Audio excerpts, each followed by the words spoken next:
அடுத்து பாத்தீங்கன்னா சகோதரர்களே, நம்ம ஆய்வு புலி அவர்கள் ஒரு மிகப்பெரிய ஒரு ஆய்வை செய்து அந்த ஆய்வினுடைய முடிவை சமர்ப்பிக்கிறார். இஸ்லாமுக்கு பதில் சொல்வதாக சொல்லிக்கொண்டு ஒரு பெரிய ஒரு ஆய்வு. என்ன ஆய்வா? அதாவது தௌஹீத் ஜமாத்துல இத்தனை லட்சக்கணக்கான மக்கள் வர்றாங்களே, ஏன் வர்றாங்க தெரியுமா அப்படின்றாரு. எதனால வர்றாங்களாம்? தௌஹீதுக்காகத்தான் வருகின்றார்கள், நீங்கள் செய்யக்கூடிய அந்த நற்பணிகளுக்காக வருகின்றார்கள். ஆனால் ஹதீஸ்களை நீங்க மறுக்கிறீங்களே, அப்படி ஹதீஸ்களை மறுக்கிறோம்னு சொல்லி கூப்பிட்டு பாருங்க, வருவாங்களா? ஹதீஸ் மறுப்பு கொள்கைன்னு நீங்க போட்டு கூப்பிட்டீங்கன்னா வருவாங்களா? உங்க ஜமாத்துக்கு வந்த மக்கள் எல்லாம் இந்த ஹதீஸ் மறுப்பு கொள்கையை சொல்லியா வந்தாங்க? உங்க ஜமாத்துக்கு இவ்வளவு மக்கள் வந்திருக்காங்கிறீங்க, இந்த ஊர் ஊரா இந்த ஹதீஸ் குர்ஆனுக்கு முரண் ஹதீஸ மறுக்கணும் இப்படி பிரச்சாரம் பண்ணி இவ்வளவு மக்கள் நீங்க கொண்டு வந்திருக்கிறீங்க. இந்த கொள்கையை சொல்லி நீங்க இந்த மக்களை கொண்டு வரல, அது எல்லாருக்கும் தெரியும். நீங்க தௌஹீதுடைய ஆரம்பத்துல இந்த ஃபித்னாவை செஞ்சிருந்தீங்கன்னா அப்பவே உங்களுக்கு தோல்வி கிடைச்சிருக்கும். கண்டிப்பாக மக்கள் உங்கள் பக்கம் வந்திருக்க மாட்டாங்க. மக்கள் அன்னைக்கு வந்தாங்களே, எதை வச்சு வந்தாங்க? இந்த தௌஹீத சொன்னதுக்காகத்தான் வந்தாங்க, தௌஹீதுக்காகத்தான் வந்தாங்க. அப்ப இன்னைக்கு நிறைய மக்கள் உங்க ஜமாத்துல இருக்கிறது எதுக்கு? அந்த தௌஹீதுக்காகத்தான். நீங்க தௌஹீது கருத்துக்களையும் சொல்றீங்க, இந்த சமுதாய பணிகளையும் செய்றீங்க. இதனாலதான் இந்த ஃபித்னா கூட நிறைய பேருக்கு தெரியறது இல்ல. எந்த ஃபித்னா? இன்னைக்கு ஹதீஸ்களை மறுத்து மார்க்கத்துல ஒரு குழப்பம் பண்ணிட்டு இருக்கிறீங்களே, இது கூட சில மக்களுக்கு புரிய மாட்டேங்குது. ஏன்? அவங்க தௌஹீத சொல்றாங்க, அது மறைக்குது, உங்களை பாதுகாக்குது. அது மாதிரி சமுதாய பணியை செய்யறாங்க, எவ்வளவு நல்ல காரியத்தை செய்யறாங்க. இதுதான் இந்த ஃபித்னா மக்கள்கிட்ட பெரிய அளவுல போகாம உங்களை பாதுகாக்குது. அதனாலதான் நீங்க மாநாடு கூட்டி கூட்டம் கூட்டுறீங்களே, கூட்டம் கூட்டுறது எதுக்கு? இந்த ஹதீஸ் மறுப்பு கொள்கை உள்ள சொருகிறணுங்கிறதுக்காகத்தான். ஆனா நீங்க கூப்பிடுறீங்களே மாநாடு, அது குர்ஆனுக்கு முரண்படுற ஹதீஸ்களை எல்லாம் மறுக்கணும் வாங்கன்னு சொல்லியா நீங்க கூப்பிடுறீங்க? கூப்பிடுற மாநாடு எப்படி? ஷிர்க் மாநாடுன்னு கூப்பிடுறது, தௌஹீத் எழுச்சி மாநாடுன்னு வைக்கிறது, முஹம்மது ரசூலுல்லாஹ் மாநாடுன்னு வைக்கிறது. இப்படி வச்சு சைடு வாக்குல என்ன செய்யறது? ஹதீஸ் மறுப்பு கொள்கையை சொருகி விட்டுறது. ஏன்? அப்படி சொருகுனாதான் இந்த வாழைப்பழத்துல ஊசி ஏத்துற மாதிரி, என்ன பால்ல ஒரு சொட்டு விஷத்தை கலக்கிற மாதிரி வேலையை தான் நீங்க செய்யறீங்க. வெறும் விஷத்தை மட்டும் மக்களுக்கு கொடுத்து பாருங்களேன், அந்த ஹதீஸ் மறுப்பு கொள்கையை மட்டும் பிரச்சாரமா அடிப்படையா வச்சு செஞ்சு பாருங்களேன், அப்ப இன்னும் நிறைய மக்கள் வெளியே வருவாங்க. நீங்க செஞ்சு பாருங்க. அப்ப இந்த மாதிரி ஒரு வேலையை செஞ்சுக்கிட்டு இதாஜா நசுருல்லாவை சொல்லி அது எங்க ஜமாத்துக்கு பொருந்தும், அது உங்களுக்கு எல்லாம் பொருந்தாது. நம்ம என்ன செய்யறோமா? கண்டுபிடிச்சிட்டாக பயங்கரமான ஆய்வு பண்ணி என்னவா ஷிர்க் ஒழிப்பு மாநாடுன்னு கூப்பிடுறோமா, கூப்பிட்டு விஷத்தை கலந்துடுறோமா, ஹதீஸ மறுக்கணும் அப்படின்னு சொல்லி தெரியாதனமா அவங்களுக்கு ஏத்தி விட்டுறோமா, விஷத்தை ஏத்தி விட்டுறோமா. அதே மாதிரி தௌஹீத் எழுச்சி மாநாடுன்னு போடுறோமா, டக்குன்னு ஹதீஸ மறுக்கணும்னு ஏத்தி விட்டுறோமா, விஷத்தை கலந்து விட்டுறோமா. முஹம்மது ரசூலுல்லாஹ் மாநாடுன்னு போடுறோமா, டக்குன்னு விஷத்தை கலந்து விட்டுறோமா ஹதீஸ மறுக்கணும்னு சொல்லிட்டு. அப்ப இந்த மாதிரி இவர்கள் நீங்க சாரையா வந்தாங்களே, அந்த மாதிரி நீங்க இப்ப சொல்லி பாருங்க பாப்பா, ஹதீஸ்களை மறுக்க வேண்டும், திருக்குர்ஆனுக்கு முரண்படக்கூடிய செய்திகளை ஏற்றுக்கொள்ள கூடாது என்று சொல்லி கூப்பிட்டால் வருவார்களா? திருமறை குர்ஆனுக்கு முரண்படக்கூடிய இட்டுக்கட்டப்பட்ட கட்டுக்கதைகளை வண்டவாளத்தில் ஏற்றி இதுவெல்லாம் கட்டுக்கதைகள் என்று சொல்லி தகர்த்து வருகின்றோமே, மக்கள் மத்தியில் தெளிவுபடுத்தி வருகின்றோமே. ஹதீஸ மறுக்கல, ஹதீஸ் என்று உறுதிப்படுத்தப்படுமேயானால் அந்த ஹதீஸை நிறைவேற்றுவதற்காக நிலைநாட்டுவதற்காக உயிரையும் கொடுக்கக்கூடிய கூட்டம் இது. இந்த மாதிரி இருக்கக்கூடிய செய்தி எல்லாம் ஹதீஸை இல்லைன்னு சொல்றோம், முரண்படக்கூடிய செய்தி அல்லாஹ்வுடைய தூதர் அவர்கள் சொல்லவே இல்லைன்னு சொல்றோம். நீங்க விஷத்தை மட்டும் கொடுத்து பாருங்க சொல்றாரு. நம்ம சொல்லக்கூடிய திருமறை குர்ஆனுக்கு முரண்படக்கூடிய செய்திகளை ஏற்றுக்கொள்ள கூடாது என்று சொல்லக்கூடிய இந்த கொள்கை வகி செய்தியை மட்டுமே பின்பற்ற வேண்டும் என்று சொல்றோமே, சஹாபாக்களுடைய வழிகாட்டுதலை ஏற்றுக்கொள்ள கூடாது, இமாம்களுடைய வழிகாட்டுதலை ஏற்றுக்கொள்ள கூடாது, வகி செய்தியை மட்டுமே பின்பற்ற வேண்டும் என்ற இந்த சத்திய கொள்கை இருக்கே, இது விஷமா. இந்த விஷத்தை நம்ம ஊட்டி விட்டுறோமா, ஷிர்க் ஒழிப்பு மாநாடு, தௌஹீத் எழுச்சி மாநாடு, முஹம்மது ரசூலுல்லாஹ் மாநாடு அப்படின்னு சொல்லிட்டு ஊட்டி விட்டுறோமா. விஷத்தை மட்டும் கொடுத்து பாப்பீங்களா அப்படின்னு கேட்கிறாரு. இந்த வாழைப்பழத்துல ஊசி ஏத்துற மாதிரி, என்ன பால்ல ஒரு சொட்டு விஷத்தை கலக்கிற மாதிரி வேலையை தான் நீங்க செய்யறீங்க. வெறும் விஷத்தை மட்டும் மக்களுக்கு கொடுத்து பாருங்களேன், வெறும் விஷத்தை மட்டும் மக்களுக்கு கொடுத்து பாருங்களேன், அந்த ஹதீஸ் மறுப்பு கொள்கையை மட்டும் பிரச்சாரமா அடிப்படையா வச்சு செஞ்சு பாருங்களேன், அப்ப இன்னும் நிறைய மக்கள் வெளியே வருவாங்க. நீங்க செஞ்சு பாருங்க. அதாவது உலகத்துல என்ன நடக்குதுன்னு தெரியாம உட்கார்ந்துருக்காரு நினைக்கிறேன். என்ன நடந்து கொண்டிருக்கின்றது, என்ன இந்த உலகத்துல இருக்கீங்க? ஷிர்க் ஒழிப்பு மாநாட்டிலையும் வகி செய்தியை மட்டும்தான் பின்பற்றணும்னு அடிச்சோமா இல்லையா? அதுக்கப்புறம் அந்த எத்தனை லட்சக்கணக்கான மக்கள் வந்தாங்களே, அதுல ஓபன் டிக்கெட் போட்டு உடைக்க தானே செஞ்சோம்.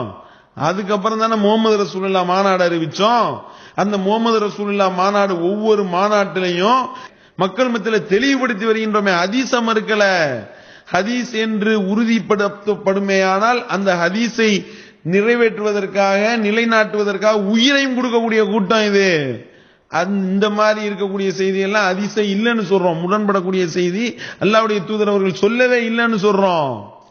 அப்ப இந்த மாதிரியாக வகை செய்தியை மட்டுமே பின்பற்ற வேண்டும் என்று சொல்லிதானே ஒவ்வொரு மாநாட்டிலையும் ஆட்களை கூப்பிட்டுக்கிட்டு இருக்கோம். மக்கள் சாரையா வர்றாங்களே, ஆயிரக்கணக்கில் வர்றாங்களே, லட்சக்கணக்கில் வர்றாங்களே. பிஸ்மில்லாஹிர் ரஹ்மானிர் ரஹீம்.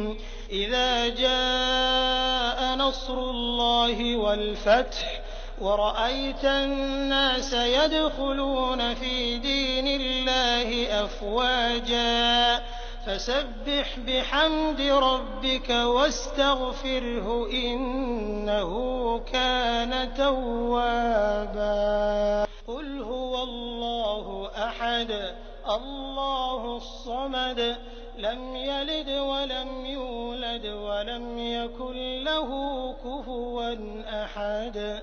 அப்ப நீங்க சொன்னீங்களே விஷத்தை எழுத்துவீங்களா, நீ எதை விஷம்னு சொல்றியோ அந்த விஷத்தை கொடுத்துதான் கூப்பிடுறோம். மக்கள் வாங்கி குடிச்சிட்டு போசாக்கா இருக்கிறாங்க. அது விஷம் கிடையாது, சத்து டானிக். அது விளங்கிக்கிறங்க.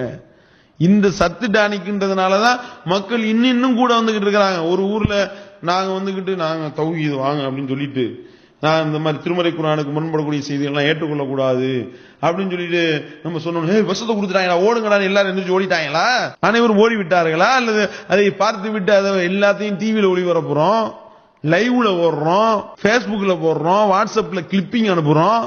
இம்புட்டையும் பார்த்துட்டு தானே சாரையா வர்றாங்க. அம்மாடி விஷம், ஓடு ஓடு ஓடு, தாழ்வான பகுதியை நோக்கி ஓடுங்கள் அப்படின்னு சொல்லிட்டு ஓடினாங்களா? என்ன பேச்சு இது? சத்து டானிக்கு, போஷாக்கு, ஏகத்துவம் வளர்வதற்குண்டான ஆணி வேர், அடிப்படையான விதை வித்து. அந்த வகை செய்தியை மட்டும்தான் பின்பற்ற வேண்டும் என்ற அந்த ஒரு உறுதிப்பாடு, அதை போய் உலகம் ஃபுல்லா சொல்றோம், தயவு தாட்சியம் இல்லாம சொல்றோம். மக்கள் வர்றாங்க, அதை நம்பிதான் வர்றாங்க. விளங்கிக்கங்க. அப்ப இதை சத்த கொடுத்து பாருங்கன்றிய எவ்வளவு பெரிய பொய்யான பேச்சு. இதை சொல்லித்தான் மக்களை அழைக்கின்றோம், இதுக்காகத்தான் மக்கள் வருகின்றார்கள். கூப்பிடுற மாநாடு எப்படி? சிறுகொழிப்பு மாநாடுன்னு கூப்பிடுறது, தௌஹீத் எழுச்சி மாநாடு வைக்கிறது, முகமது ரசூலுல்லாஹ் மாநாடு வைக்கிறது. இப்படி வச்சு சைடு வாக்குல என்ன செய்யறது? ஹதீஸ் மறுப்பு கொள்கையை சொருகி விட்டுறது. இது என்ன தலைப்பு போட்டு ஏமாத்துறாங்க. தலைப்பு மட்டும் தானே போடுவாங்க. எல்லாம் பேசுற பயானம் எல்லாத்தையுமே டைப் பண்ணி வெளியிடுவாங்க. இம்புட்டையும் பேச போறோம் அப்படின்னு ஏமாற்றுவோமா? தௌஹீதுன்னு சொல்லி கூப்பிடுறோமா? முகமது ரசூலுல்லாஹ் மாநாடுன்னு கூப்பிட்டா என்ன மையக்கருவோ அதை சொல்லுவோம். அம்புட்டையும் வந்துகிட்டு டைப் பண்ணி, இப்ப நீங்க தான் தலைப்பு பேசுறீங்க, அம்புட்டையும் டைப் பண்ணி போட்டுக்கிட்டு இருக்கீங்க. அப்ப அதையாவது ஒரு சாதாரண சென்ஸ் உள்ள அறிவுள்ள அடிப்படையிலாவது யோசிக்கணுமா இல்லையா? அந்த சென்ஸும் கிடையாது. அதுவும் போச்சு மொத்தத்துக்கு. சரியா? மூளை மழுங்கிருச்சு. தலைப்புன்னு சொல்லி 200 பக்கம் புக்கை வெளியிடுவாங்க. தலைப்பு இருந்தாங்க, என்ன தலைப்பு பேச போறீங்க, எந்த இருக்கின்றது தலைப்பு, இவ்வளவு பெரிய புக்கு, இது அனைத்தும் தலைப்பு அப்படின்னு நான் கொடுப்பாங்க. அறிவு வேணாம். என்ன தலைப்பு போடுறோமோ அதை மைய கருவை போடுவோம். முகமது ரசூலுல்லாஹ் மாநாடுனா ரசூல் ஸல்லல்லாஹு அலைஹி வஸல்லம் என்ன சொன்னாங்களோ அதை பின்பற்று. ரசூல் ஸல்லல்லாஹு அலைஹி வஸல்லம் அவருடைய பேர்ல இட்டு கட்டப்பட்டதை ஏத்துக்கிறாத, பொய் அது அப்படின்றது அதுல அடங்கி இருக்கின்றது. விளங்கிக்கிறங்க. அடிப்படை அறிவும் கிடையாது. இந்த அப்பாஸ் என்ன சொல்ல வர்றாரு? மக்கள் எல்லாம் கூமுட்டைய, நாங்க எத்தனை தடவை இப்படி கூப்பிட்டு சொன்னாலும் அவங்க எல்லாம் மாமாஞ்சாமி போட்டு விட்டு எல்லாத்தையும் கேட்டுட்டு போவாங்கன்னு சொல்ல வர்றீங்களா? அப்ப பாத்தீங்களா மக்களை எப்படி எடை போட்டு வச்சிருக்காருன்னு பாத்துக்கிறீங்க. அப்ப வந்துகிட்டு மக்கள் எல்லாம் ஷார்ப்பா இருக்காங்க. ஒரு சின்ன பிசுறு தட்டினாலும் உடனே கேள்வி கேட்கக்கூடிய கூட்டம் இது. உங்களை மாதிரி வந்துகிட்டு சவுதி சல்லிக்கு சிங்கி அடிக்கக்கூடிய கூட்டம் அல்ல. உங்களை மாதிரி எல்லாரும் நினைக்கலாமா? சிந்திச்சு பாருங்க. சரி, நாங்க நீ எதை விஷம்னு நீங்க சொல்றீங்களோ அந்த விஷப்பாட்டில மட்டும் கொடுத்து மக்கள் அதை குடிச்சு போசாக்கு ஆகிட்டாங்க. சத்து டானிக் என்பது கன்ஃபார்ம் ஆயிருச்சு. அதனாலதான் மக்கள் சாரையா வந்து கொண்டிருக்கின்றார்கள். இந்த அப்பாஸ் அலி சலசலப்புக்கு பகிரங்க அறைகோல் விடுக்கின்றோம். நீ உண்மையாளரா இருந்தா, நீ சொன்னீங்கல்ல இது நாங்க எதெல்லாம் மறுக்கிறோமோ அதெல்லாம் கட்டுக்கதைன்னு சொல்றோம். நீ உண்மையிலே உனக்கு தில் இருந்தா, நீ சத்தியவானா இருந்தா, நீ சொல்லக்கூடிய கொள்கையில உண்மையாளனா இருந்தா போடு. என்ன, அந்நிய ஆணுக்கு அந்நிய பொம்பளை தாடி வச்ச ஆம்பளைக்கு அந்நிய பொம்பளை பால் கொடுக்கலாம், வா விளக்குறேன், வா மாநாடு ஓடு பார்ப்போம். அதே மாதிரி வந்துகிட்டு அந்நிய பெண்ணோடு நபிகள் நாயகம் ஸல்லல்லாஹு அலைஹி வஸல்லம் அவர்கள் தனித்திருந்தார்கள். அந்நிய பெண்ணு நபிகள் நாயகம் ஸல்லல்லாஹு அலைஹி வஸல்லம் அவர்களுக்கு பேன் பார்த்து விட்டார்கள். விளக்க பொதுக்கூட்டம், விளக்க மாநாடுன்னு போடு பார்ப்போம். விளக்கு மாத்தோட வருவாங்க, மக்கள் வருவாங்க, அதுக்கும் வருவாங்க, வரமாட்டேன்னு இல்ல, வருவாங்க. விளக்க மாநாடு போட்டேன்னா விளக்கு மாத்தோட வருவாங்க.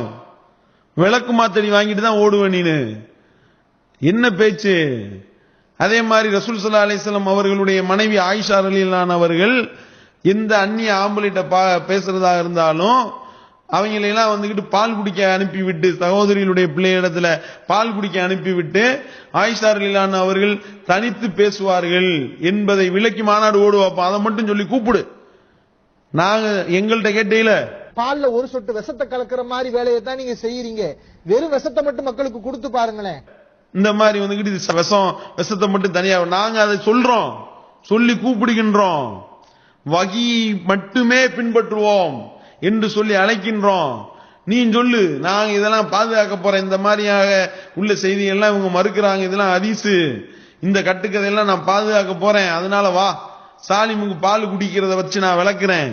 அந்நிய பொம்பளை அந்நிய ஆம்பளைக்கு பால் கொடுக்கலாம், வா அந்நிய ஆணோடு தனியாக பொம்பளை இருக்கலாம், வா அந்நிய பொம்பளை அந்நிய ஆணுக்கு பேன் பார்த்து விடலாம், வா கூப்பிட்டு பாரு, விளக்கு மாத்தடி விழுவுதா இல்லையான்னு பார்ப்போம். தயாரா? சலபு கும்பலுக்கு, ஒட்டுமொத்த சலபு கும்பலுக்கும் பகிரங்க அறைகூல் விடுகின்றோம். குறைஞ்சபட்சம் இந்த பகிரங்க அறைகூலை அப்பாஸ் அலி சலசலப்பி அவர்கள் மட்டுமாவது ஏற்றுக்கொண்டு கூடிய விரைவில் பால்குடி மாநாடு நடத்த வேண்டும். நடத்த தயாரா? பேன் பாக்குறது மாநாடு நடத்த வேண்டும், நடத்த தயாரா? சொல்லுங்க பார்ப்போம். எதுக்கு இந்த பேச்சு? அப்ப வந்துகிட்டு மக்களை வந்துகிட்டு எல்லாரையும் மடையர்கள் நினைத்து கொண்டு பேசுற பேச்சு.